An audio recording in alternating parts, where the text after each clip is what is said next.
ایک فائدہ ایسا ہے جو صرف امت مسلمہ لوگوں کو پہنچا سکتی ہے ساری دنیا کے اندر، وہ یہ کہ آخرت کی تیاری کروانی، وہ یہ کہ ان کو جنت کے اہل بنا دے، خود بھی جنت کے اہل بنے اور ساری انسانیت کو جنت کا اہل بنا دیں۔ نہ صرف آخرت بلکہ ان کی دنیا بھی سنورے گی۔ اللہ نے دین کے اندر دنیا اور آخرت دونوں کی بھلائی رکھی ہوئی ہے۔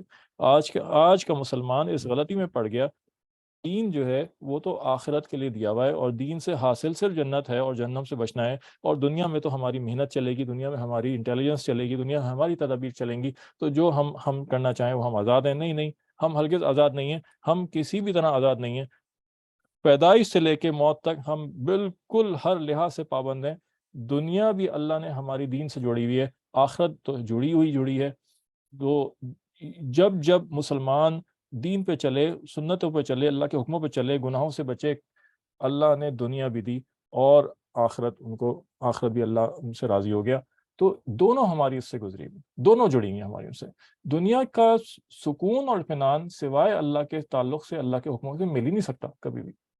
یہ بہت بڑی غلط فہمی ہم پھنس گئے ہیں، اور ہمیں پتہ ہی نہیں کہ سکون اطمینان کسے کہتے ہیں۔ جو بہترین انعام ملے گا، یہ آگے کی صورتوں میں کسی میں آئے گا انشاءاللہ، کہ اللہ والوں کی نشانی، کہ بہترین انعام جو اللہ اپنے دوستوں کو دیتا ہے اور صرف دوستوں کو ہی دیتا ہے، وہ دلوں کا اطمینان اور دلوں کا سکون ہے۔ ہم اس سے واقف ہی نہیں ہیں۔ لوگ سمجھتے ہیں ہم مطمئن ہیں، گناہ کر رہے ہوتے ہیں، گناہ کی زندگی گزار رہے ہوتے ہیں کہ ہم تو بہت مطمئن ہیں۔ ہاں،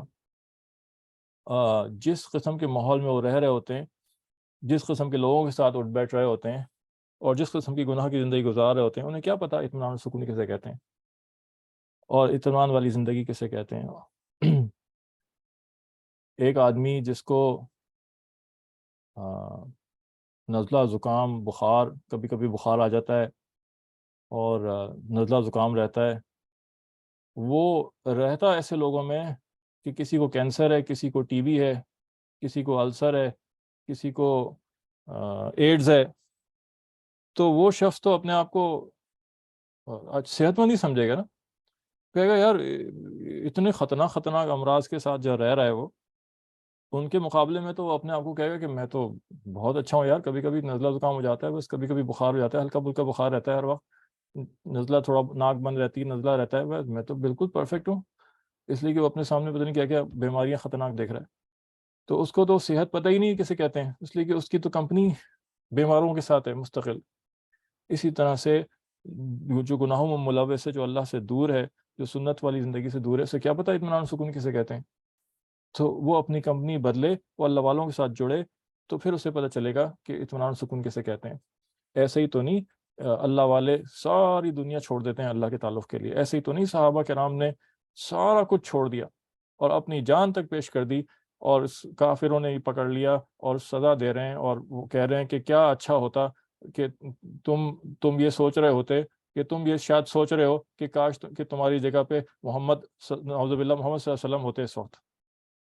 تو وہ صحابی فرماتے ہیں کہ یہ تو بہت دور کی بات ہے، میں تو یہ پسند نہیں کرتا کہ ان کے پاؤں میں کانٹا چبھے اور میں ٹھیک ٹھاک بیٹھا رہوں۔ اور جب مدینہ مکہ چھوڑنے کا وقت آیا، ہجرت کرنے کا وقت آیا، سب کچھ چھوڑ دیا، بیوی بچے مسلمان ہو گئے، ساتھ چلے تو چلے، نہیں چلے تو وہ بھی چھوڑ دیے، جاگیریں زمینیں تو ویسے ہی چھوڑنے والی چیز تھیں، اور دولت، مال و دولت بھی چھوڑ دیا انہوں نے۔ راستے میں کفار نے روکا تو اپنا مال پیش کر دیا، یہ مال لے لو اور مجھے جانے دو، کافروں نے مال لے لیا اور جانے دیا، ہر چیز کا سودا کر کے آ گئے، اور اس کے بعد ایک لفظ منہ سے نہیں نکالا علیہ وسلم کہ کیا ہمیں یہ نقصان کیوں ہوا، ایک نے ایک چیز نہیں بولی۔ ایسے ہی تو نہیں اتنی بڑی بڑی قربانیاں دے دیں، جب کوئی چیز ملتی ہے تو انسان اتنی بڑی قربانیاں دیتا ہے۔ تو جو ان کو اندر سے اطمینان اور اندر کی خوشی ملی ہے، آج مغرب کے اندر ہر دنیا کی چیزیں موجود ہیں، ساری آسائشیں موجود ہیں، دنیا کا کوئی سے بڑا لذت اور عیش کی چیز سوچ لیں وہ وہاں موجود ہے، اس کے باوجود وہاں لوگوں کے اندر خودکشیوں کا رجحان بڑھا ہوا ہے، بے تحاشا خودکشیاں۔ آپ گوگل پہ جا کے سرچ کریں تو آپ کو جو لسٹ نظر آئے گی خودکشیوں کی، اس میں یہ سارے ممالک سب سے بڑے ہیں، سب سے اوپر ہیں۔ اور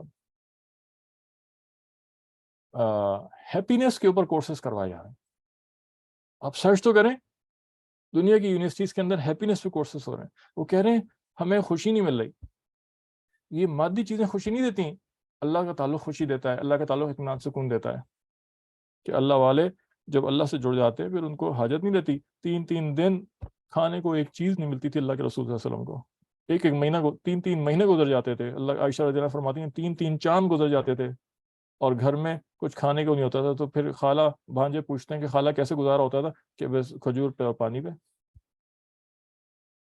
تو یہ فائدہ مسلمان امت محمدیہ سے لوگوں کو دے سکتی ہے کہ اللہ سے جوڑ دے، دنیا بھی اچھی کر دے، آخرت بھی اچھی کر دے۔ ہم سمجھتے ہیں ہمارا آج ہم کیا کریں کہ ہم خود اللہ سے کٹ گئے، ہم کیسے لوگوں کو لائیں اللہ کی طرف، ہمیں خود وہ ذوق نہیں رہا، ہمارا ٹیسٹ خراب ہو چکا ہے۔ بیمار ہوتا ہے نا انسان تو ٹیسٹ خراب ہو جاتا ہے، پھر نہاری اور پلاؤ بریانی وہ بھی بری لگ رہی ہوتی ہیں، پھر وہ جو ابلا ہوا مریضوں کا کھانا ہوتا ہے نا وہ اچھا لگ رہا ہوتا ہے خالی۔ ہم کیا کریں، ہمارا ٹیسٹ خراب ہو چکا ہے، ہم کیسے لوگوں کو اس طرف لائیں، ہمیں خود ہی نہیں پتا اس کا ذائقہ کیا ہے، کہ نہیں یہ ساری چیزیں تمہیں سکون اور اطمینان نہیں دیں گی، بلکہ تمہیں سکون اطمینان اللہ کا تعلق دے گا۔ یہ اصل فائدہ ہے جو مسلمان جس کو دینے کے لیے اللہ نے ان کو بھیجا۔ تو اور اللہ نے وجہ یہ بتائی کہ تم سب سے بہترین اس لیے ہو، اور کیا فائدہ دو گے، تأمرون بالمعروف، تم بھلائی کی طرف بلاؤ گے لوگوں کو، وتنہون عن المنکر، تم برائیوں سے روکو گے، وتؤمنون باللہ، اور تم خود ایمان لانے والے لوگ ہو۔ اور یا یہ مطلب ہے کہ یہ کرنے کا مطلب یہ تمہارے ایمان کی نشانیوں میں سے ہی کہ تم یہ کام کرو گے، اور اس کو دعوت و تبلیغ کہا جاتا ہے، کہ اچھی بات کی طرف بلانا، برائیوں سے روکنا۔ یہ دعوت و تبلیغ کی محنت مسلمان امت کا، پوری امت کا فریضہ ہے، یہ مولوی صاحب کا فریضہ نہیں ہے، یہ پوری امت کو خطاب ہے کہ جی سے مولوی صاحب کا کام ہے یہ نہیں، نہیں، ایک مرد، ایک عورت، بچہ، بوڑھا، جوان، عالم، جاہل، سب کا کام ہے، انجینئر صاحب، ڈاکٹر صاحب، سب کا کام ہے کہ وہ دین اپنی زندگی میں لائیں اور دین کی دعوت دوسروں کو دیں اور دین کی طرف بلائیں۔ پھر فرمایا وَلْتَكُن مِّنكُمْ أُمَّةٌ يَدْعُونَ إِلَى الْخَيْرِ، تم میں ایک جماعت ایسی ہونی چاہیے جو خیر کی طرف لوگوں کو بلائے، وَيَأْمُرُونَ بِالْمَعْرُوفِ، پھر آگے کہ بھلائیوں کی طرف، بھلائیوں کی دعوت دے، وَيَنْهَوْنَ عَنِ الْمُنْكَرِ، برائیوں سے روکے، وَأُولَٰئِكَ هُمُ الْمُفْلِحُونَ، اور یہی لوگ کامیاب لوگ ہیں، فلاح پانے والے لوگ ہیں۔ تو یہاں ایک سوال پیدا ہوتا ہے کہ یہ کیسا تضاد ہے، یہاں کہتا ہے کہ کہا جائے کہ پوری امت کا کام یہ ہے کہ امت بھیجی اسی لیے گئی ہے، کنتم خیر امہ اخرجت للناس، ساری امت اسی لیے بھیجی گئی ہے، اور یہاں کہا تم میں ایک جماعت ایسی ہونی چاہیے جو یہ کام کرے۔ تو علماء نے یہ فرمایا کہ اصل میں کام تو ساری امت کا ہے، لیکن ساری امت ایک ساتھ تو نہیں نکلے گی نا، دنیا کے جتنے شعبے ہیں وہ بھی چل رہے ہیں، ساری ضروریات بھی پوری ہونی ہے، تو وہ فریضہ کیسے انجام دیا جائے گا؟ وہ فریضہ ایسے انجام دیا جائے گا کہ ہر وقت امت میں سے کوئی نہ کوئی گروہ، کوئی نہ کوئی جماعت جو ہے وہ اللہ کے راستے میں نکلتی رہے، وہ کام میں مصروف رہے، دعوت تبلیغ کے کام میں چلتی رہے، وہ واپس آئے تو دوسری جماعت نکل جائے، وہ واپس آئے تو ایک اور جماعت نکل جائے، اور اس طرح ہر آدمی سارے شعبے بھی سنبھال رہا ہوگا اور دعوت تبلیغ کا کام بھی چل رہا ہوگا۔ اور دعوت و تبلیغ کی جو موجودہ محنت ہے وہ اسی مقصد سے شروع کی گئی۔ حضرت مولانا الیاس کاندھلوی رحمۃ اللہ علیہ کے ذریعے اللہ نے نبیوں والی محنت کو دوبارہ زندہ کیا، کیونکہ نبی پاک صلی اللہ علیہ وسلم کے بعد کوئی نبی آنے والا نہیں تھا، پچھلی امتوں کو کسی کو دعوت و تبلیغ نہیں دی گئی۔ یہ جو کرسچن مشنری نکل کے گھر گھر جاتے ہیں، ہم بھی آسٹریلیا میں تھے، امریکہ میں تھے، ہمارے بھی گھر آتے تھے، مجھے تو خیر بہت اچھا لگتا تھا، میں ان کو پکڑ کے بیٹھا لیتا تھا، پھر ان سے بحث کرتا تھا، باتیں کرتا تھا، پھر وہ اس کے بعد کبھی شکل نہیں دکھاتے تھے دوبارہ۔ لیکن یہ بحث مناظرے میں کسی اور کو مشورہ نہیں دوں گا کہ وہ کرے، اس لیے کہ یہ نقصان دہ بہت ہوتے ہیں اور بہت خطرناک ہوتے ہیں۔ آدمی اپنا بعض دفعہ اگر علم نہ ہو، بڑوں سے جڑا ہوا نہ ہو، تو آدمی اپنا ایمان اور دین کھونے کا خطرہ ہوتا ہے۔ تو لہٰذا ان میں سے تو کسی کو اللہ نے دعوت تبلیغ کی محنت نہیں دی، کسی کے ذمہ نہیں لگایا۔ جتنے بھی بنی اسرائیل کے پیغمبر آئے، حضرت عیسیٰ علیہ السلام، حضرت موسیٰ علیہ السلام سے لے کے حضرت عیسیٰ علیہ السلام تک، حضرت یوسف علیہ السلام سے لے کے حضرت عیسیٰ علیہ السلام تک، وہ تو سب بنی اسرائیل کے لیے آئے، ان کو تو حکم نہیں تھا کہ کسی غیر بنی اسرائیل کو، غیر یہودیوں کو دعوت دیں۔ تو ہم لوگ ہیں، اللہ کے رسول صلی اللہ علیہ وسلم کو بھیجا گیا آخری نبی کو تمام عالم کے نبی بنا کے، ہمارے ذمہ لگایا ہوا ہے، ہم کریں گا، ہم کرتے نہیں ہیں۔ تو یہ تبلیغی جماعت کی شکل میں جو محنت شروع ہوئی، یہ اسی کام کی محنت ہے، اور پہلی نیت اس کے اندر یہ ہے کہ اپنے آپ کو اصلاح کرنا۔ تو اس کے اوپر اس میں بھی دو باتیں، اس میں کچھ اشکال لوگوں کو ہوتے ہیں، کہتے ہیں جی یہ تو خود ان کو نہیں آتا، یہ نکل رہے ہیں اور تبلیغ کر رہے ہیں. نہیں، یہ تبلیغ جو کر رہے ہیں یہ تبلیغ دو مقاصد سے ہوتی ہے. ایک تو دوسروں کو دین کی دعوت دینا، دوسروں کو بلانا، یہ فرض کفایہ میں سے ہے. چند لوگ اگر کر دیتے ہیں تو پوری امت سے، اور اتنے لوگ کر دیں کہ ضرورت پوری ہو جائے تو پوری امت پہ سے ذمہ داری ہٹ جاتی ہے. اس کے تو ہم میں سے اکثر اہل نہیں ہے. ایک اور دوسری کیا ہے، اپنی ذات کے لیے دعوت دینا. اور یہ بڑی سائیکالوجی اس کے اندر رکھی ہوئی ہے، بڑی سائیکالوجی. حضرت انس رضی اللہ تعالیٰ عنہ کی روایت ہے کہ حضرت نبی پاک صلی اللہ علیہ وسلم نے پوچھا کہ یا رسول اللہ کتنی ہم ایسے کاموں کی بھی دعوت دیتے ہیں لوگوں کو کہ جو ہم نہیں کرتے، اور ایسے گناہوں سے بچنے کے لیے بھی کہتے ہیں جو ہم سے ہو جاتے ہیں، کیا ہم ان کو چھوڑ دیں؟ کیا ہم ان باتوں کو جو خود نہیں کر رہے ان کو چھوڑ دیں؟ آپ نے فرمایا نہیں، تم ان باتوں کا بھی حکم کرتے رہو جو تم نہیں کرتے، اور ان برائیوں سے بھی بچنے کا کہتے رہو جو تم سے ہو رہی ہوتی ہیں. کسی کام کو کرنا یہ ایک الگ حکم ہے، اور اس کام کی دعوت دینا یہ الگ حکم ہے. کسی برائی سے بچنا یہ الگ حکم ہے، اور اس برائی سے بچنے کی دعوت دینا یہ ایک الگ حکم ہے. یہ دوسری بات ہے کہ جو عمل کرے گا اس کی دعوت میں بھی جان ہوگی. لیکن یہ اللہ نے بڑی نفسیات اس کے اندر، نفسیاتی چیز، بڑی سائیکولوجیکل ایڈوانٹیج اس میں رکھی ہے، ایک بینیفٹ رکھا ہوا ہے کہ جب آدمی نیت صحیح ہو اور اس نیت سے لوگوں کو بلائے اور دعوت دے کسی کام کی اور ترغیب دے کہ میں خود اس عمل پر آ جاؤں، تو اللہ اس کی زندگیاں بدل دیتا ہے. اور وہ جو آیت ہے جس میں کہا گیا کہ اتامرون الناس بالبر وتنسون قرآن انفسکم پڑھ رہا وانتم ہوں آپ تتلون الکتاب افلا تعقلون، یہ جو یہودیوں کو مخاطب کر کے کہا گیا کہ تم لوگوں کو تو حکم کرتے ہو نیکیوں کا اور خود اپنے آپ کو بھلا بیٹھتے ہو اور خود عمل نہیں کرتے، تمہیں کیا ہو گیا؟ یہ ان لوگوں کے لیے جن کی نیت خراب ہے، جو لوگوں کو کام کرنے کا کہتے ہیں لیکن خود ان کی کوئی نیت نہیں ہوتی، بس ان کو لوگوں کو باتیں کرنا ہوتی ہیں، ان کو باتیں کرنا ہوتی ہیں لوگوں سے، ان کو کرٹیسائز کرنا ہوتا ہے لوگوں کو.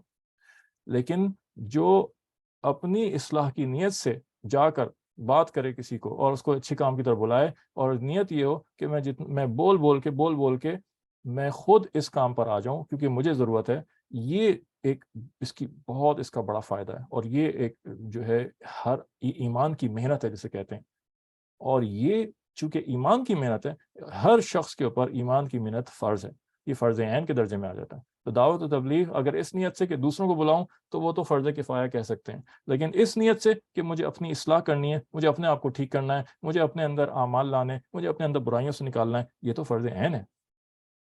مولانا اشرف علی تھانوی صاحب رحمۃ اللہ علیہ، جن کا پہلے بھی میں نے ذکر کیا، بہت بڑے علماء میں سے تھے اور مجدد وقت تھے اور بہت ہی بڑے اللہ والے تھے، جن کی فتووں پہ آج بھی فتوے دیے جا رہے ہوتے ہیں. وہ فرماتے تھے کہ مجھے جو اچھا کام اور اچھی عادت اپنے اندر لانی ہوتی ہے میں اس کو لوگوں کے سامنے بیان کرنا شروع کر دیتا ہوں، اور مجھے جب اپنے اندر کوئی کمی یا برائی نظر آتی ہے اور میں چاہتا ہوں اس کو دور کروں تو میں اس کی برائی لوگوں کے سامنے بیان کرنا شروع کر دیتا ہوں، تو وہ مجھے اس کو اپنے اندر سے نکالنا آسان ہو جاتا ہے. کر کے دیکھنا چاہیے. ہماری زندگی اللہ نے تبلیغ سے بدلی، اور ہزاروں لوگوں کی زندگیاں اللہ نے، لاکھوں لوگوں کی زندگیاں اللہ نے دعوت تبلیغ سے بدلی ہیں. بول کے فجر میں نہیں جا سکتے، فجر میں نہیں اٹھ رہے، آنکھ نہیں کھلتی، سستی کاہلی آتی ہے، لوگوں کو دعوت دینا شروع کریں کہ دیکھو فجر کے فضائل، اس کی جو حدیث آئی ہیں کہ دیکھو فجر کی نماز جو حاضر ہوگا، جس نے عشاء کی نماز جماعت سے پڑھی، فجر کی نماز جماعت سے پڑھی، گویا ساری رات نماز میں رہا. جو چل کے گیا راتوں کی نماز میں، اور وہ چلنا، وہ راتوں کا اندھیرا اس کے لیے قیامت کے دن نور بن جائے گا. اور اگر تمہیں پتہ ہوتا کہ فجر کی نماز اور عشاء کی نماز میں جماعت میں مسجد میں حاضر ہونے کا کیا ثواب ہے، یہ مردوں کے لیے سارے فضائل ہیں، عورتوں کے لیے تو گھر میں افضل ہے نماز پڑھنا. تمہیں اگر پتہ ہوتا کیا فضائل ہیں اس کے اور کیا ثواب ہے، تو تم اگر تم معذور ہوتے، چل نہ سکتے ہوتے اور صرف گھٹنوں پہ رینگ سکتے، تو تم گھٹنوں پر گھسٹتے ہوئے مسجد آتے اور اس میں شامل ہوتے.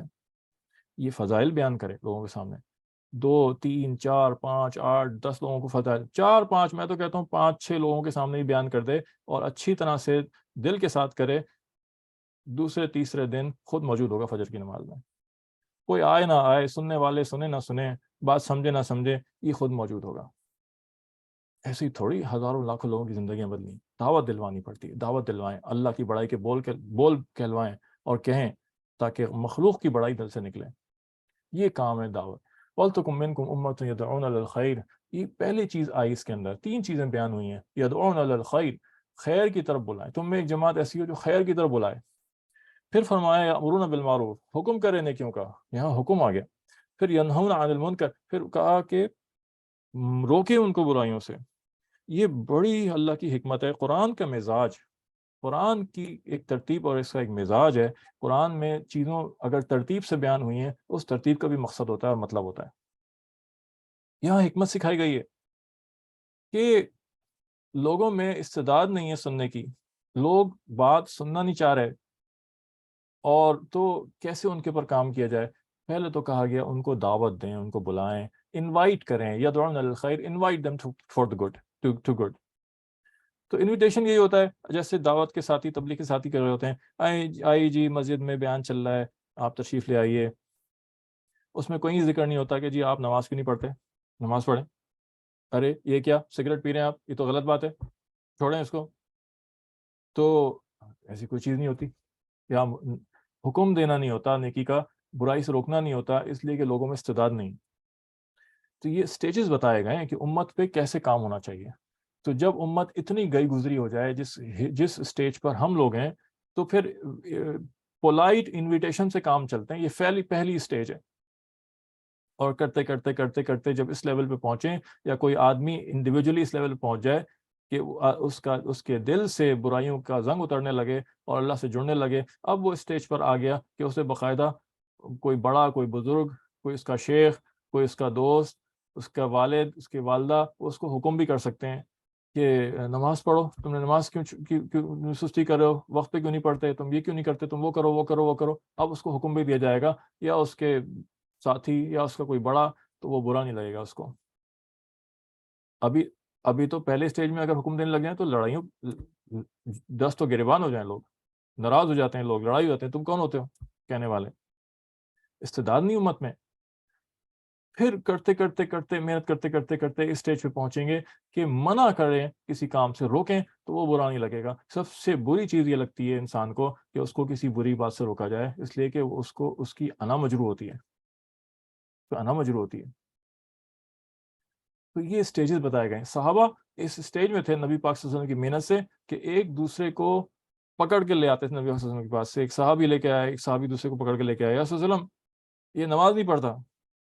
کہ ہیں کیوں نہیں نماز پڑھتے, تم نماز نہیں پڑھتے؟ کہ نہیں صلی اللہ علیہ وسلم میں پڑھتا ہوں نماز. کہ نہیں یا صلی اللہ علیہ وسلم میں یہ کہہ رہا ہوں یہ نفل نمازیں نہیں پڑھتا, صرف فرض اور سنت پڑھ کے نکل لیتا ہے. ایک پکڑ کے لایا کہ یا رسول اللہ یہ روزے نہیں رکھتا. کہ کیوں ہے, ایسا کیسے ہو سکتا ہے؟ کہ نہیں یا رسول اللہ میں تو سارے روزے رکھتا ہوں. کہ نہیں میں تو یہ کہہ رہا ہوں کہ یہ نفل روزے نہیں رکھتا بالکل. صحابہ ایک دوسرے کو پکڑ کے کھینچتے تھے اور سختی سے پیش آتے تھے, کیونکہ وہ اس لیول پہ بن گئے تھے. ہم ابھی اس پہلے ہی اسٹیج میں ہیں, اس پہلے اسٹیج پر ہیں. تو یہ ساری حکمت و بصیرت, یہ دعوت و تبلیغ کی محنت بہت برکت والی محنت ہے بھائی, اور اتنی سادہ محنت ہے ہمیں سمجھ ہی نہیں آتی. جب تک جڑے نا صدق دل کے ساتھ اور ایک وقت نہ لگ جائے, ہمیں اندازہ نہیں ہوتا کہ اس کے اثرات کیا ہیں. جب ہماری زندگی بدلے گی تو ہمیں پتہ چلے گا کہ اس محنت کے اثرات کیا ہیں. بڑی حکمت بصیرت سے انبیاء کی حکمت سکھائی جاتی ہے اس کے اندر. انبیاء کا کام ہوتا تھا دعوت دینا, صحابہ کی حکمت سکھائی جاتی ہے. لوگوں سے کیا سائیکالوجی کی کلاس میں سائیکالوجی سیکھیں گے جو یہاں آ کے سائیکالوجی سیکھتے ہیں, اور یہاں آ کے انٹرپرسنل ریلیشن شپ سیکھتے ہیں.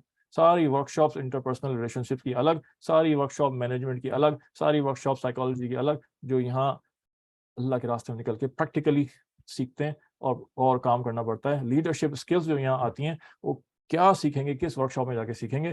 کہ کمپنیوں میں تو جو مینیجر ہوتا ہے, جو لیڈر ہوتا ہے, جو بھی ہوتا ہے, وہ تو لوگ بات ماننے کے لیے مجبور ہوتے ہیں اس کی, کیونکہ ان کا تو معاش اس سے جڑا ہوا ہے. یہاں جو اللہ کے راستے میں نکلتے ہیں اور جو جماعتیں بنتی ہیں, ان کا جو امیر ہوتا ہے, ان جماعتوں میں سے ایک بھی شخص مجبور نہیں ہے, ایک بھی شخص جو ہے وہ پابند نہیں ہے. ذرا سی ٹیڑھی میڑھی بات ہوئی, کہے گا جی السلام علیکم میں جا رہا ہوں. آپ ہوتے کون ہیں؟ کس طرح سے سنبھال کے لینا پڑتا ہے, کیا کیا حکمتیں اختیار کرنی پڑتی ہیں, کیسے چلتا ہے, یہ لیڈرشپ اسکل سیکھنے کی جگہ ہے. اپنے بچوں کو, اپنے لڑکوں کو, اپنی لڑکیوں کو, محرم مستورات کی جماعتیں نکلتی ہیں, ان میں وقت لگوائیں. خدمت کرنا آتا ہے, سیکھنا آتا ہے. ہم نے تو ساری چیزیں یہاں سے سیکھی, ایک ایک چیز, دسترخوان لگانا, خدمت کرنا, سب چیزیں, صفائی, دھونا, ہر چیز اللہ نے یہاں سے سکھائی ہے. اپنے آپ کو، اپنے اولاد کو اس میں لگوائیں، محنت کریں، جماعتوں میں نکلیں. مجاہدے کا کام ہے، مجاہدہ سیکھنا. مسلمانوں کو اللہ نے مجاہدے والا بنایا. مسلمان آرام پسند اور عیش پسند نہیں بنایا. دین تو دیا ہی وہیں گیا ہے کہ عرب کی جگہ میں، حالانکہ روم کی سپر پاور موجود تھی، ایران کی سپر پاور موجود تھی، اللہ وہاں نبی بھیج دیتے. اللہ نے ڈیزرٹ کے اندر، صحرا میں سخت مجاہدے والی قوم کو چنا، اس لیے کہ دین کو مجاہدہ، دین پھیلانے کے لیے اور پھر چلنے کے لیے مجاہدہ چاہیے ہوتا ہے. ایک حدیث شریف میں آیا کہ جس کو 3 چیزیں مل جائیں اس کو تو بہت بڑی خیر اور نعمت مل گئی. ایک، اللہ کا ذکر، ہر وقت اللہ کا ذکر کرنے والی زبان جس کو مل گئی وہ بہت خوش قسمت ہے. اور ہر وقت اللہ کا شکر کرنے والا، اللہ کا ذکر کرنے والی زبان، اللہ کا شکر کرنے والا دل، اور مجاہدے برداشت کرنے والا جسم. تو ہم تو شہزادوں کی طرح سے پلے تھے، اللہ کا بہت کرم تھا، تو ہم نے تو مجاہدے والی زندگی یہاں سے سیکھی ہے. تو یہ اللہ کا بہت کرم و احسان ہے، اس کے اوپر آئیں انشاءاللہ. پھر آ جاتی ہے آیت جس میں کہا گیا یوم تبیض وجوہ و تسود وجوہ. قیامت کی نشانیاں بتاتے، قیامت کے احوال بتاتے ہوئے نبی پاک سے یہ اللہ نے بیان فرمایا کہ وہ دن ہوگا قیامت کا کہ بعض چہرے، وجوہ چہرے جو ہے وہ تبیض ہوں گے، یعنی کہ سفید چمکدار ہوں گے، اور بعض چہرے تسود وجوہ، کالے سیاہ ہوں گے. یعنی کہ یہ کامیاب لوگ ہیں اور کالے چہرے والے ناکام اور جہنم میں جانے والے لوگ ہیں. صحابہ کرام نے نبی پاک سے پوچھا یا رسول اللہ علیہ وسلم یہ سفید چہرے والے لوگ کون ہوں گے ہم میں سے اور امت میں سے؟ تو آپ نے فرمایا ہم اہل السنہ والجماعت، یہ اہل السنہ والجماعت ہیں. یہاں سے مین سٹریم مسلمز کا جو نام نکلا وہ اہل السنہ والجماعت ہے. وہ ہم نے حدیث پڑھی تھی جو اس سے پہلے گزر چکی ہے، جس میں آپ سے فرمایا سورہ بقرہ میں جو ہم بیان کر رہے تھے کہ یہود 72 فرقوں میں بٹ گئے اور میری امت 73 فرقوں میں، 73 فرقوں میں بٹے گی، اور ان میں سے صرف ایک ناجی ہوگا. اور تو فرمایا ناجی کا مطلب نجات پانے والا.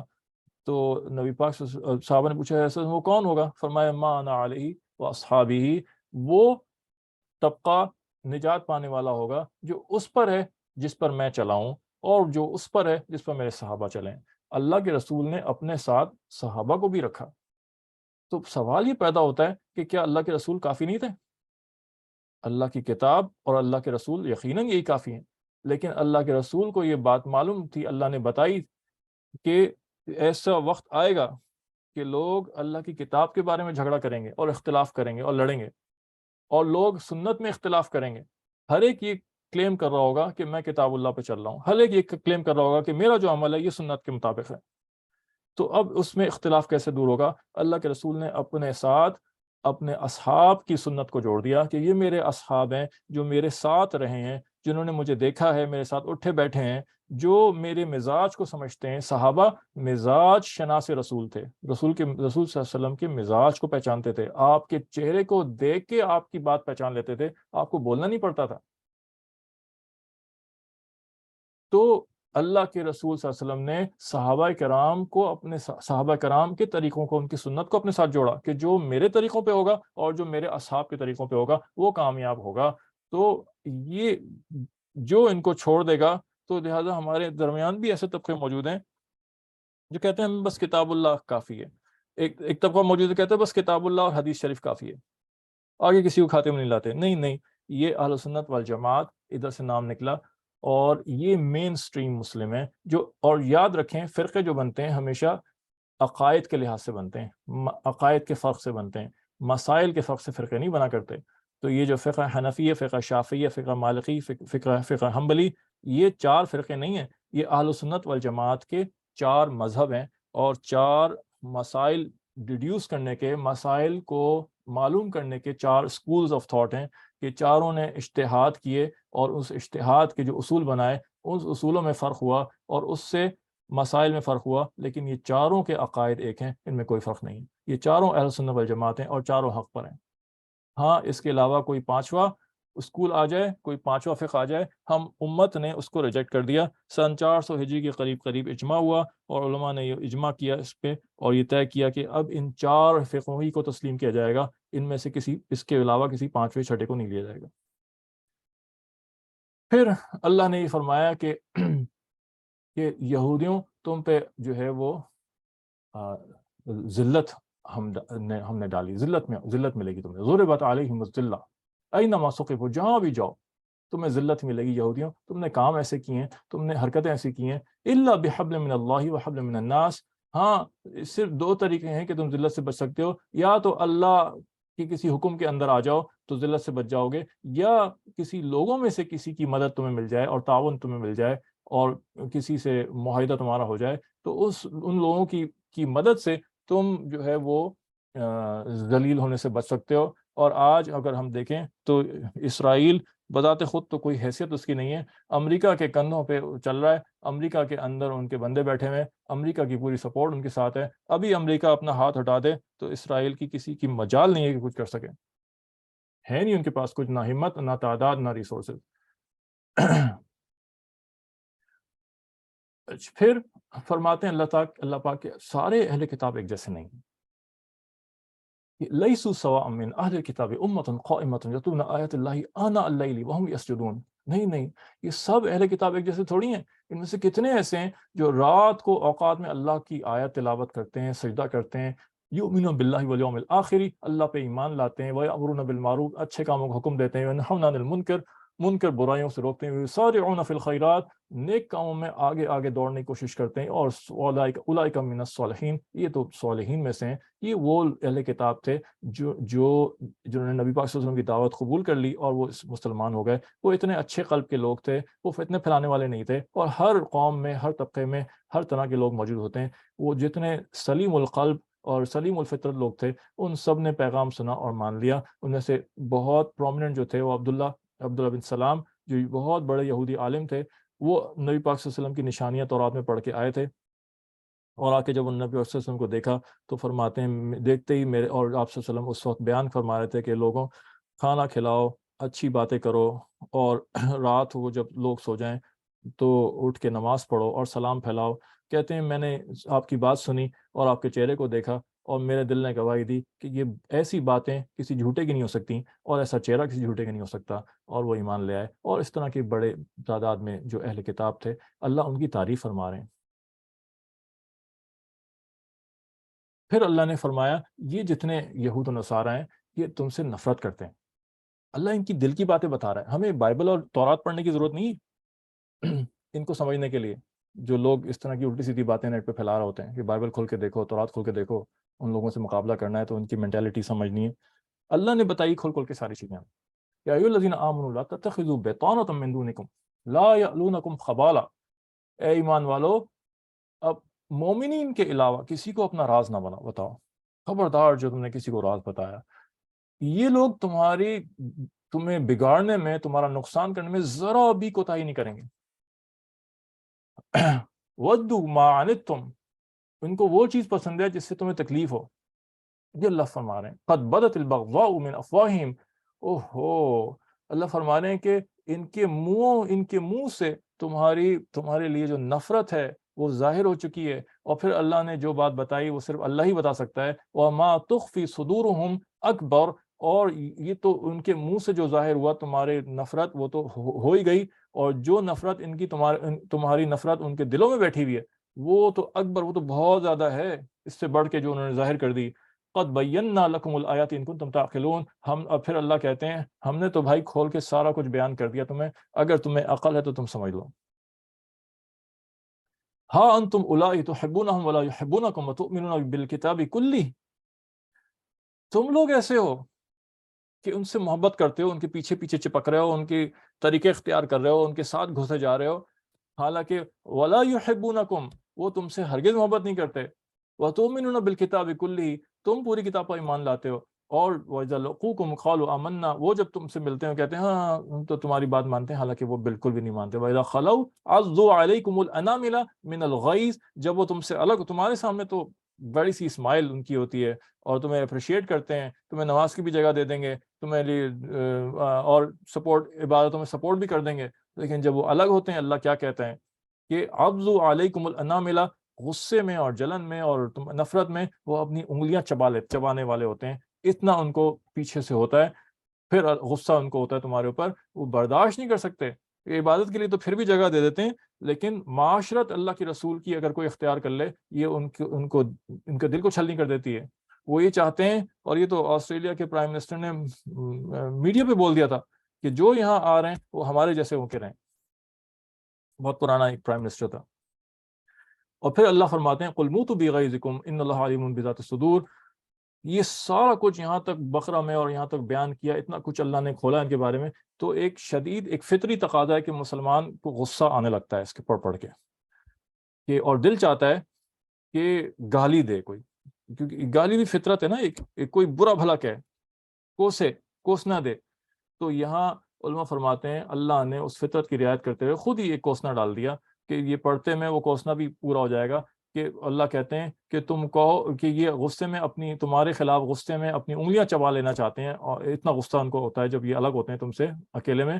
تم کہو موتوا بغیظکم، تم مر جاؤ اپنے غصے میں، تم ہی مرو اپنے غصے میں، ہمارے بارے میں جو غصہ کر رہے ہو، اللہ سب سے زیادہ جاننے والا ہے۔ تو پھر فرماتے ہیں اللہ تعالیٰ کہ ان تمسسکم حسنہ تسؤہم، جب تمہیں کوئی تمہارے ساتھ کوئی خیر کی بات ہوتی ہے تو ان کو بہت بری لگتی ہے، اور جب تمہیں کوئی برائی پہنچتی ہے تو یہ بہت خوش ہوتے ہیں۔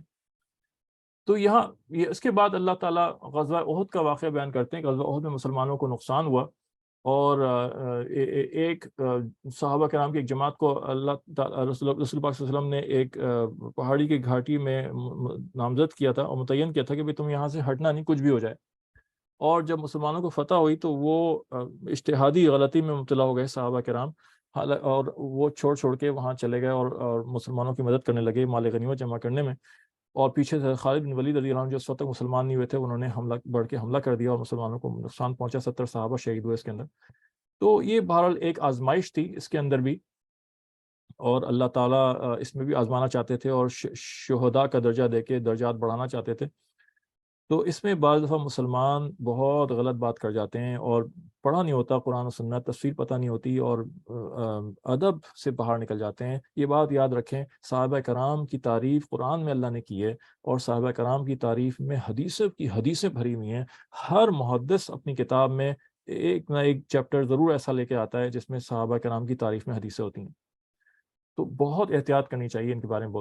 ایسے لوگ منہ سے نکال دیتے ہیں کہ مال غنیمت کے لالچ میں چلے گئے، نعوذ باللہ۔ صحابہ کو کیا لالچ تھی؟ مال غنیمت تو سب کا ہوتا تھا، سوال نہیں پیدا ہوتا تھا کہ کوئی چیز اٹھا کے اپنے جیب میں رکھ لے، وہ ساری چیزیں جمع ہوتی تھیں، وہ لا کے ایک ساتھ جمع کرنی ہوتی تھیں، اور اللہ کے رسول اس میں سے تقسیم کرتے تھے، جس کو دل چاہتا تھا اس کو دیتے تھے، اور تقسیم اللہ اور اللہ کی رسولی کی ہوتی ہے۔ سورہ انفال کے اندر پھر یہ بات اور آئے گی مزید۔ تو یہ اس طرح کی باتوں کو، اور بعض دفعہ کوئی مذاق بھی کر دیتے ہیں، یاد رکھیں اللہ کے رسول اور صحابہ کے ساتھ کوئی مذاق کی بات نہیں ہو سکتی، ایمان خطرے میں پڑ جائے گا۔ تو بہرحال اس میں سخت ایک آزمائش پیش آئی، اور پھر اللہ پاک نے جہاد کی دوبارہ ترغیب دی اور کہا کہ کفار کی طرح نہ ہو ایسے کہ جو جہاد سے بھاگ رہے ہوتے ہیں۔ منافقین تھے وہ جہاد سے بچ رہے ہوتے تھے، اور تو اللہ فرماتے ہیں ایسے نہ ہو، ہمیں ہر طرح کے لیے اپنے آپ کو تیار رکھنا چاہیے، اور اپنی اولاد کی بھی ذہن سازی مستقل کرنی چاہیے۔ دین کے لیے جو قربانی کی پیش آ جائے، ہمیں اس کے لیے تیاری کرتی رہنی چاہیے۔ پھر اللہ تعالیٰ نے فرمایا فَبِمَا رَحْمَةٍ مِّنَ اللَّهِ لِنْتَ لَهُمْ وَلَوْ كُنْتَ فَظًّا غَلِيظَ الْقَلْبِ لَانفَضُّوا مِنْ حَوْلِكَ فَاعْفُ عَنْهُمْ وَاسْتَغْفِرْ لَهُمْ وَشَاوِرْهُمْ فِي الْأَمْرِ فَإِذَا عَزَمْتَ فَتَوَكَّلْ عَلَى اللَّهِ إِنَّ اللَّهَ يُحِبُّ الْمُتَوَكِّلِينَ۔ بڑا زبردست لیڈرشپ پرنسپل بیان کیا، بہت زبردست لیڈرشپ پرنسپل بیان ہوا ہے۔ سب سے جو بڑے بہترین لیڈر تو اللہ کے رسول صلی اللہ علیہ وسلم تھے۔ سورہ یہ غزوہ احد میں جو نقصان ہوا، اور اللہ کے نبی صلی اللہ علیہ وسلم کے محبوب ترین چچا سید حضرت حمزہ رضی اللہ تعالیٰ عنہ اسد اللہ و اسد رسولی شہید ہوئے، آپ کو بڑا غم تھا اس کے پر۔ تو اللہ ایک تو تسلی بھی دے رہے ہیں، اور اللہ لیڈرشپ پرنسپلز آپ کو بتا رہے ہیں، اور یہ فرما رہے ہیں کہ یہ جو آپ نبی پاک صلی اللہ علیہ وسلم بہت رحم دل، بہت نرم دل تھے، لنتا نرم کے لیے آتا ہے۔ تو اللہ فرما رہے ہیں یہ جو آپ کو رحم دلی ملی ہے نا، یہ خالص اللہ کا انعام ہے۔ اگر آپ سخت دل ہوتے، سخت مزاج ہوتے، یہ جو لوگ آپ کو اپنے آس پاس نظر آ رہے ہیں جو آپ کے اوپر جان نشاور کرنے کے لیے تیار ہیں اور ہر وقت آپ کے پاس رہتے ہیں، اگر آپ سخت دل ہوتے اور سخت مزاج ہوتے ہیں، ان میں سے ایک بھی آپ کے پاس نہ ٹھہرتا۔ تو کتنا بڑا لیڈرشپ پرنسپل بتایا کہ اچھے مزاج کا، نرم مزاج کا ہونا، غلطیوں کو معاف کرنے والا ہونا، برداشت کرنے والا ہونا، حلم والا ہونا، سافٹ اسپوکن ہونا، کہ ساری انٹرپرسنل سکلز آ گئیں جو لوگوں کو اپنے پاس رکھنے میں معاون مددگار ثابت ہوتی ہیں۔ بد مزاجی سے بچنا۔ پھر اللہ فرماتے ہیں فاعف عنہم واستغفر لہم، آپ ان کو معاف فرما دیجئے اور ان کے لیے استغفار کیجئے، شاورہم فی الامر، تین باتیں اور ان سے کاموں میں مشورہ کیجئے۔ تین لیڈرشپ اصول اور بتائیں۔ فاعف عنہم سے کیا مراد ہے کہ آپ جس جماعت کو ساتھ لے کے چل رہے ہیں، آپ کو لوگوں سے کام لینا ہے، یہ آپ کے ورکرز ہیں، یہ آپ کی ورکنگ فورس ہے، اور جب کام لیں گے تو ان سے غلطیاں بھی ہوں گی، انسان ہیں، فرشتے نہیں ہیں، تو جب ان سے کوئی ایسی غلطی ہو جائے، ایسا کام ہو جائے جو آپ کو تکلیف پہنچائے، آپ کی ذات کو تکلیف پہنچے، تو آپ ان کو معاف کر دیں۔ تو لیڈر ہمیشہ معاف کرنے والا ہونا چاہیے، اس سے توقع بھی یہ ہوتی ہے، بہت اونچے لیول پر ہوتا ہے۔ وَاسْتَغْفِرْ لَهُمْ، ان کے لیے استغفار کیجئے، یعنی اب اگر وہ جس محنت میں کر رہے ہیں، یعنی دین کی محنت کے لیے آپ ان سے کام لے رہے ہیں، اب ان سے کوئی ایسی کوتاہی ہو جس سے دین کو نقصان پہنچ جائے ان کی غلطی سے، ایک تو آپ کو تکلیف پہنچے تو آپ معاف کر دیں، دین کو تکلیف پہنچے تو آپ ان کے لیے استغفار کریں، کیونکہ آپ ان کے لیڈر ہیں، آپ ان کے نبی ہیں، آپ اللہ سے قریب ہیں، آپ ان کے ساتھی ہیں۔ آپ استغفار کریں گے تو ان کی توبہ، ان کی اللہ ان کو معاف کرے گا، آپ کی دعا تو رد نہیں ہوتی کبھی۔ اور پھر تیسری بات وَشَاوِرْهُمْ فِي الْأَمْرِ، ہر کاموں میں ان سے مشورے طلب کریں، مشورے سے کام کریں۔ یہ جو موجودہ دور میں میٹنگز آئی ہیں، ہمارے تو اللہ کے رسول نے مشورہ، اللہ نے قرآن میں مشورہ اور میٹنگز کو کہا گیا ہے، تو اپنے گھروں میں بھی اس کو لائیں، گھروں میں بھی مشورے سے کام کریں، بیوی بچے سب، بچوں کو شامل کریں، چھوٹے چھوٹے بچوں، ان کو شروع سے اس کی عادت ڈالیں، سب سے رائے لیں، اور پھر جو ہے گھر کا سربراہ جو اللہ نے شوہر کو بنایا ہے، وہ پھر سب سے مشورے لے کے طے کرے۔ اس میں پڑ جاتے ہیں بعض دفعہ کہ میں کیوں بیوی سے مشورہ لوں، میں تو شوہر ہوں، مرد ہوں۔ نہیں، اللہ نے سب کو اہل مشورہ رکھا ہے، سب کو اہل و رائے بنایا ہے، گھر کے جتنے معاملات ہیں اس میں سب اس میں شامل ہیں۔ کتنی دفعہ بیوی جو ہے وہ بہت سمجھدار ہوتی ہے، شوہر اتنا سمجھدار نہیں ہوتا، تو ان سے مشورے لیں۔ نبی پاک صلی اللہ علیہ وسلم جب عمرہ کرنے گئے، پہلا عمرہ، اور کفار نے صلح حدیبیہ کا موقع تھا، اندر آنے نہیں دیا، تو اور کہا کہ اگلے سال آنا ہوگا، تو آپ نے حکم دیا صحابہ کو، اور اللہ کی وحی بھی آ گئی، آپ نے حکم دیا صحابہ کو کہ اپنے بال یہیں پہ مونڈ لو، حلق کرا لو، ہم یہیں سے واپس جائیں گے۔ صحابہ شدید غصے میں، اور صحابہ کہہ رہے ہیں رسول اللہ اب ہمیں حکم دیں، ہم ان سے جہاد کریں گے، لڑ جائیں گے، اور ہم ابھی طاقت میں ہیں۔ اللہ کے رسول نے نہیں، حلق کرا لو، یہیں جانور قربان کر دو، ہم یہیں سے واپس جائیں گے۔ تو حکم دے دیا، لیکن صحابہ نے کسی نے بھی عمل نہیں کیا، اور خطرہ تھا شدید کہ صحابہ کا شاید ایمان خطرے میں پڑ جائے، تو حضرت آپ صلی اللہ علیہ وسلم شدید غم میں اندر آئے کہ کوئی میری بات پہ عمل نہیں کر رہا۔ حضرت ام سلمہ رضی اللہ تعالیٰ عنہ، آپ کی زوجہ، انہوں نے فرمایا کہ یہ شدید جذبے میں ہیں اس وقت، یہ معذور ہیں، اور آپ ایسا کریں کہ آپ جا کے اپنا حلق کروا لیں، اور یہ ابھی بھی شاید اس انتظار میں ہیں صحابہ کہ شاید کوئی حکم آ جائے، حکم بدل جائے، اس لیے یہ انتظار کر رہے ہیں۔ جب آپ حلق کروائیں گے، اپنا سر منڈوائیں گے، تو ان کو پتہ چل جائے گا کہ اب کچھ نہیں ہونے والا، اور پھر یہ عمل کر لیں گے۔ اور ہوا بھی یہی، آپ گئے اور آپ نے اپنا سر منڈوا دیا، آپ کو دیکھتے ہی سب صحابہ جو تھے وہ ان کے غصے نیچے ہو گئے، ٹھنڈے پڑ گئے، اور سب نے اپنا اپنا سر منڈوا دیا۔ بڑی عقل کی، بڑی سمجھ کا مشورہ دیا۔ تو اپنے گھر کے کاموں میں بھی اور اپنے مسائل میں بھی سب گھر میں ایک دوسرے سے مشورہ کرنے کی عادت ڈالیں۔ اور پھر فرمایا جب طے کر لو فَإِذَا عَزَمْتَ فَتَوَكَّلْ عَلَى اللَّهِ، تو اللہ پہ بھروسہ کرو اور کام کرو۔ پھر فرمایا کہ جب اللہ تمہاری مدد کرے، ان پہ کوئی غالب نہیں آ سکتا، اور اگر وہ تمہیں چھوڑ دے تو کون ہے جو تمہاری مدد کرے۔ یہ جتنے بھی اسباب ہیں یہ تو ثانوی درجے میں، اللہ کی مدد چاہیے ہمیں، ہم دوسروں کی مدد لیے پھرتے ہیں، امریکہ مدد کر دے، فلاں مدد کر دے، چین مدد کر دے۔ ارے اللہ کو تو تم نے دشمن بنایا ہوا ہے اپنا، اللہ کی مدد کیسے آئے گی؟ اللہ کی مدد تو اللہ کے حکموں پہ چل کے آئے گی۔ اللہ کے حکم تو توڑے جاتے ہیں، دوسروں کے حکموں پہ فیصلے کر رہے ہوتے ہیں، اپنے ملک میں دوسروں کے حکم نافذ کر رہے ہیں اور اللہ کے حکم کو توڑ رہے ہیں۔ کتنی غلطی میں پھڑ گئے ہم، اور کس گمراہی میں پڑ گئے۔ پھر اللہ نے احسان جتایا کہ حضرت ابراہیم علیہ السلام نے جو دعا مانگی تھی کہ بیت اللہ شریف بنانے میں، کہ اللہ ایک نبی ان میں بھیج دیں جو اس قوم میں آئے، ان کو آپ کی طرف بلائے، تو اللہ نے وہی الفاظ کو مبیش ذکر فرمائے، اور اللہ نے کہا کہ دعا قبول کر لی. لقد من اللہ علی المؤمنین، یہ بہت بڑا اللہ فرماتے ہیں اللہ کا بہت بڑا احسان تھا مومنین پہ کہ اللہ نے نبی پاک صلی اللہ علیہ وسلم کو بھیجا، انہی میں سے بھیجا. یتلو علیہم آیاتہ، تین کام بتائے نبوت کے، تین کام ہے. یتلو علیہم آیاتہ ویزکیہم ویعلمہم الکتاب والحکمہ وَإِن كَانُوا مِن قَبْلُ لَفِي ضَلَالٍ مُبِينٍ. تین کام بتائے کہ وہ نبی آئے گا، وہ دعوت دے گا تمہیں کتاب سے. یتلو علیہم آیاتی، اللہ کی آیتیں پڑھ کے سنانے کا مطلب ہے کہ دعوت دینا اللہ کی کتاب سے. نبی پاک صلی اللہ علیہ وسلم کی اکثر دعوت آیتوں سے ہی ہوتی تھی. وَيُزَكِّيهِمْ، اور تمہیں پاک کرے گا، تمہارا تزکیہ کرے گا، تمہاری اصلاح کرے گا، تمہارے اندر سے روحانی امراض نکالے گا.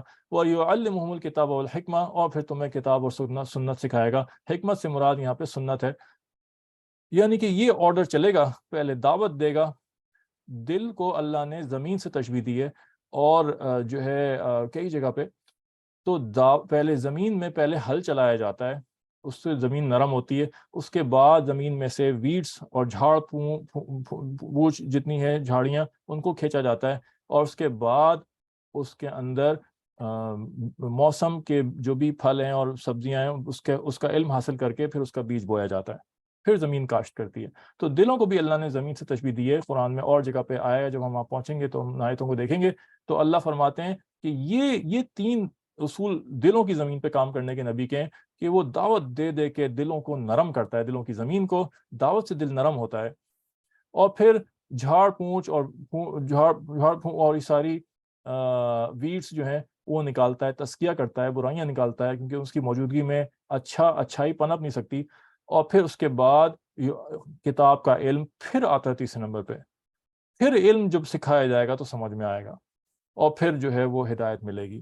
ہم کیا کرتے ہیں، نہ ہماری دل کی زمین نرم ہوئی، نہ ہمارا تزکیہ ہوا، ساری برائیاں لے کے دل میں بیٹھے ہوئے، اور پھر ہم کتاب اللہ کھولتے ہیں، ہمیں کیا ملے گا؟ یہ تو اللہ نے پہلے ہی بتا دیا کہ ہدی للمتقین، متقیوں کے لیے ہدایت ہے. پھر ہم الٹے سیدھے اس میں سے چیزیں نکالتے ہیں، اعتراضات کرتے ہیں، اور پھر جو ہماری حالت ہوتی ہے وہ ظاہر ہے ہم سب کے سامنے. پھر دوبارہ سے شہداء کی تعریف آئی کہ شہداء بل احیاء ولا تحسبن الذين قتلوا في سبيل الله، نہیں جو اللہ کے راستے میں قتل کر دیے گئے ہرگز یہ ان کو مردہ نہ سمجھو.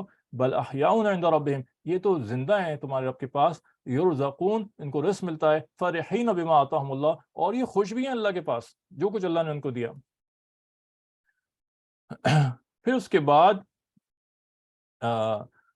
یہود کی اور بدتمیزیاں گنوائیں کہ وہ یہ کہتے تھے کہ اللہ فقیر ہے، ہم امیر ہیں. نعوذ باللہ، ایسی الٹی سیدھی باتیں کرتے تھے.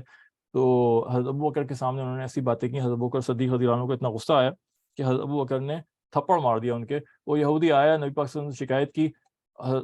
اللہ نے کے رسول نے پوچھا کہ تم نے کیا کیا؟ حضرت ابوبکر نے بتایا کہ یہ اس طرح کی بےہودگی بات اللہ کے بارے میں بول رہا تھا. تو پھر نبی پاک اس بات کے اوپر یہودی جھوٹ بول دیا اس نے کہ نہیں میں نے ایسے کچھ نہیں کہا، اور چلا گیا. تو اس کے اوپر یہ آیتیں اللہ پاک نے نازل فرمائیں. اور پھر بہت مشہور آیا جو سب کو پتہ ہے اور سب پڑھتے ہیں، یہ بھی سورہ آل عمران میں، کل نفس ذائقۃ الموت، ہر انسان کو، ہر زندہ چیز کو مرنا ہے. ہر جان، نہ انسان نہیں، ہر زندہ چیز جو ہے وہ اس کو موت ضرور آئے گی. اور پھر اس کے بعد عقل مندوں کی نشانیاں اللہ نے گنوائیں کہ ان فی خلق السماوات والارض واختلاف اللیل والنہار لآیات لأولی الالباب. انٹلیکچوئلس کیا ہیں؟ یہ انٹلیکچوئلس ہیں، اللہ نے ان کی نشانیاں گنوائیں کہ الذین یذکرون اللہ قیاما وقعودا، وہ کھڑے ہوئے بیٹھے ہوئے کروٹ پہ ہر وقت اللہ کی تخلیق میں غور کرتے رہتے ہیں، آسمانوں میں زمین میں، اور یہ دعا کرتے ہیں ربنا ما خلقت ھذا باطلا، یہ جتنا کچھ آپ نے بنایا یہ بیکار نہیں بنایا، یہ آپ نے اپنی نشانیاں بتانے کے لیے، اپنی پہچان کے لیے بنایا. اللہ آپ پاک ہیں، فقنا عذاب النار، ہمیں عذاب سے بچا لیجئے. اور پھر پوری دعا ان کی ذکر کی. بہت پیاری دعا ہے، اس کو یاد کرنا چاہیے اور اس کو مانگنا چاہیے. اور پھر اللہ نے مومنین کو مشورہ دیا کہ یا الذین آمنوا اصبروا وصابروا ورابطوا واتقوا اللہ لعلکم تفلحون. یہ چار اس میں اللہ سبحانہ تعالیٰ نے اس میں مشورے دیے کہ دین پر جمے رہو. صبر کہتے ہیں دین پر جمے رہو. وصابروا، دشمن کے مقابلے میں استقامت سے کام لینا. ورابطوا، یہ دشمنان دین سے مقابلے کے لیے ہر وقت اپنے آپ کو تیار رکھنا. اور واتقوا اللہ، اللہ سے ہر وقت ڈرتے رہنا. اور اس کے اندر سرحد، اسلامی سرحد کی حفاظت کے اوپر جو فضائل ہیں وہ بھی اسی کے ذیل میں بیان کیے گئے ہیں. اور یہاں آ کے ہماری سورہ آل عمران ختم ہوتی ہے انشاءاللہ. کل ہم سورہ نساء شروع کریں گے. اچھا جی، سوال دیکھ لیتے ہیں اس میں. What about those non-Muslims who are willing to listen to da'wat? How can we tell when someone has this pure intention? جب بھی کوئی دعوت سننا چاہے، جب بھی کوئی دین کی بات پوچھے تو ہمارے پر لازم ہو جاتا ہے کہ ہم اسے بتائیں. اگر کسی نان مسلم نے یا کوئی مسلمان بھی ہم سے کچھ پوچھتا ہے تو کسی بھی انٹینشن سے پوچھے، یہ اس کی انٹینشن ہمیں کیسے پتہ چلے گی؟ یہ بھی تجربے سے آتی ہے. یہ حکمت اور یہ سمجھ بھی، یہ نفسیات کی پہچان، یہ بھی مستقل دعوت کی محنت کرتے رہنے سے اور لگنے سے آئے گی. جب ہم دعوت کی محنت میں دل و جان سے لگیں گے، اپنے وقت کو لگائیں گے، جماعتوں میں نکلیں گے، ایک عرصہ لگائیں گے، لوگوں سے ملتے رہیں گے، ملتے اور نیت ہماری اللہ کو خوش کرنے کی ہوگی اور سیکھنے کی ہوگی، اللہ تعالیٰ یہ ہم پہ کھولنا شروع کر دیں گے. شکل دیکھیں گے، آواز سنیں گے، سوال سنیں گے اور سوال کا انداز سنیں گے، اور آپ کو اندازہ ہو جائے گا یہ شخص طنز کر رہا ہے، یہ شخص کرٹیسائز کر رہا ہے، اس شخص کو تنگ کرنا مقصود ہے، یا یہ نیک نیتی سے پوچھ رہا ہے، اور اندازہ ہو جائے گا. اسی حساب سے پھر اللہ تعالیٰ یہ بھی سکھائیں گے اور حکمت دیں گے کہ اس کا جواب کیسے دیا جائے. تو جو تنقید کر رہا ہو، طنز کر رہا ہو، اس کو الزامی جواب دیا جاتا ہے، اس کو منہ چپ بند کرایا جاتا ہے. اور جو صدق کے دل سے پوچھ رہا ہو اس کو بتایا جاتا ہے، اس کو جواب دیا جاتا ہے. تو یہ سب اللہ وقت کے ساتھ اور قربانی پہ سکھاتا ہے. یہ گھر بیٹھے بیٹھے چیزیں نہیں آتی. اللهم لك الحمد كما انت تعالى فصل وسلم على محمد كما تعالى وافعل بنا كما انت تعالى فانك على التقوى المغفرة. اللهم ارنا الحق حقا وارزقنا اتباعه وارنا الباطل باطلا وارزقنا اجتنابه. اللهم اهدنا واهد بنا واجعلنا سببا لمن اهتدى. اے اللہ ہمیں ہدایت عطا فرما دیجیے، ہمارے گناہوں کو بخش دیجیے. اے اللہ ہمارے دلوں کو کھول دیجیے. اے اللہ کافروں کا، غیروں کے جو تاثرات ہمارے دلوں پہ اور ذہنوں پہ پڑے ہوئے ان کو صاف کر دیجیے. اے اللہ ہمیں سنت پہ چلنے والا بنا دیجیے، ہمیں ایمان و یقین والا بنا دیجیے. ہمیں پورا دین میں داخل کر دیجیے، اور ہم سے ہماری نسلوں سے دین کا کام لے لیجیے، ہمیں استعمال کر لیجیے. وصلی اللہ تعالیٰ علی حبیب محمد بارک وسلم. آمین آمین آمین یا رب العالمین.